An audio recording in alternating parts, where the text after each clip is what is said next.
Tonight, 5 dead as 11 police officers are shot by snipers in Dallas. A man and woman in court accused of making drugs in their Eastern Shore backyard. Fears for the financial future of Tasmania's greyhound industry. Malcolm Turnbull edges towards a narrow election victory. And the drastic steps being taken to protect our athletes in Rio. Good evening, I'm Lucy Braden. The fuse has been lit on what threatens to be some of the worst racial violence America has ever seen. Just a few hours ago, 2 snipers opened fire in Dallas, shooting 11 white police officers and killing 5 of them. At a rally for Black Lives, police lives become the target. Officers lay wounded in the streets as 2 gunmen open fire again and again. News cameras catch one of the attackers unleashing. A police officer moves in and hides behind a pillar, but he's outflanked and gunned down. The sniper just started shooting. Yeah. Man, like all of the cops were getting shot, man. I just saw cops bending over, man. Like it had to have been like 5 or 6 cops, I think, was all getting shot down. It was an ambush. This just came out of nowhere. It's almost like the gunshots were coming at us. 11 police were hit by bullets from semi-automatic rifles. 4 were killed, and that number could rise. So we'll ask for your prayers for these families, and we ask that you give our officers strength. It's just been very crazy tonight. It feels like a war zone. Michael Battusa filmed and streamed the shootings as they happened. I think another officer's down. The search for the shooters focused on 2 multi-storey car parks. Hundreds of officers locked down the streets, taking shelter behind squad cars and buildings. This was one of the men they were hunting, filmed at the rally holding an assault rifle in plain view. One woman is now in custody along with 2 suspects caught leaving the area with military-style bags. A second shooter is holed up in a garage and threatening to explode bombs. The suspect that we are negotiating with has told our negotiators that the end is coming and he's going to hurt and kill more of us. Emergency rooms at 2 major hospitals are struggling to cope with the injured. Misty McBride is one officer fighting for life. I'm just glad that she's alive, really. In a country where mass shootings are now the norm, it's old racial tensions that are tonight threatening to tear the city apart. So please, let's come together right now as a city. A 43-year-old New Norfolk man and a 38-year-old Clarendon Vale woman have been granted bail after being charged with manufacturing drugs in the backyard of a suburban home. Police allege they were involved in the production of methamphetamine after setting up a small, unsophisticated clandestine laboratory. Kevin James Braslin and Alison Renee Hall appeared in the Hobart Magistrates Court this morning after being arrested at a Mornington home on Wednesday night. Police say officers had gone to the property just after 10 in relation to another matter, but once their attention was drawn to a shed in the backyard. Inside, they say a chemical smell was detected and a number of items associated with the manufacture of illicit drugs were allegedly found. Police say the shed was evacuated before being deemed safe by firefighters.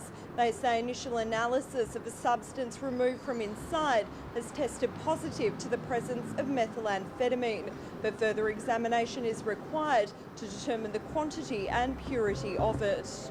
Mr Braslin and Ms Hall have each been charged with manufacturing a controlled drug for sale and possessing equipment intended for use in the manufacture of a controlled substance. They didn't enter pleas and Magistrate Simon Cooper granted bail, ordering both to reappear in court in September. A 27-year-old man also arrested at the home was charged with other drug offences and will front court at a later date. Sophie Coral, Win News. Ahead on Win News, a deadly super typhoon hits Taiwan and the owner of a Hobart eyesore ordered to bring it up to scratch.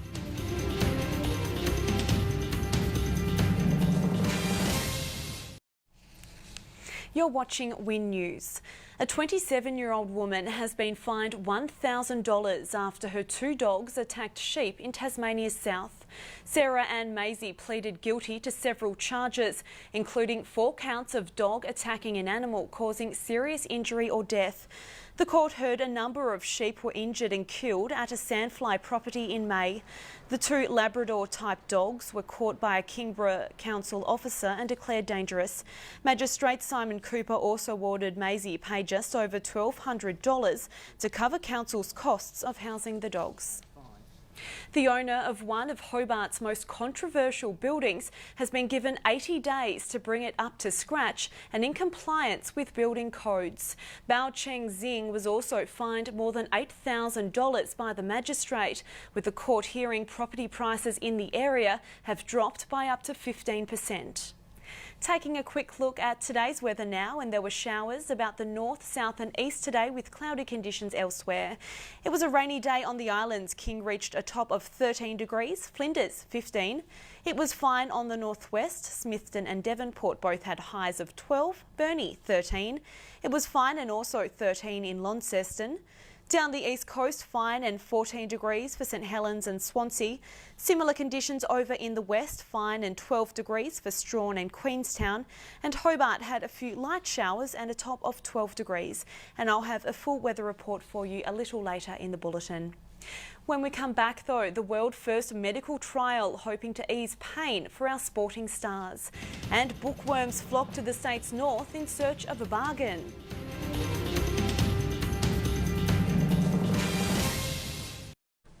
Brent, I've always been very interested in psychics and their abilities. Do you think you have any psychic abilities? Funny you should ask, Lucy, because I'm just tuning into what's coming up in sport, and a bit of TSL on the way. Ooh. And Anthony Mundine is also coming up next in sport.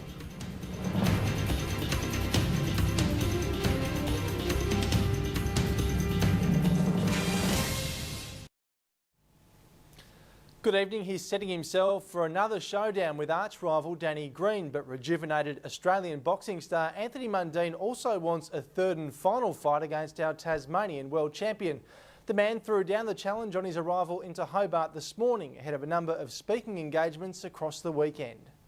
Back in Paris, thousands of fans celebrated the 2-0 win in the streets. They're hopeful the real party will begin after Monday's final against Portugal. For making the decider, France can have our play of the day. And as I mentioned, Lucy, the V8's live here on Win tomorrow from midday, and a big game in the AFL tonight, Geelong and Sydney. Your tip? I'm going to have to say Geelong, I reckon. Okay. Yours? And the reason? Oh, I think they're a better side than Sydney this year. Nice. How about you? I'll go Geelong too, because it's at home. Lovely. Good luck to them. Thanks very much for that, Brent. Stay with us. I'll have all your weather details after the break.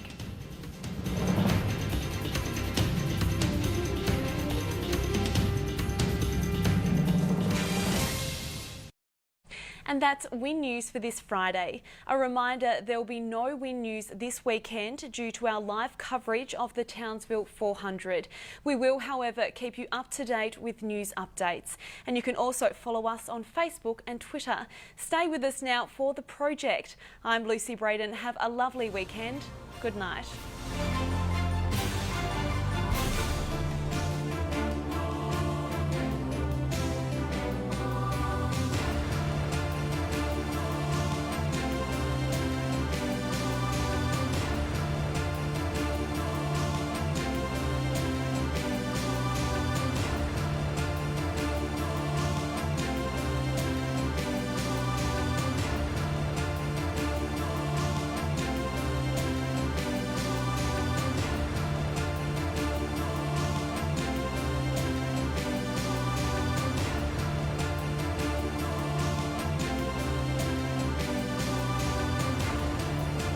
This has been a Win News presentation.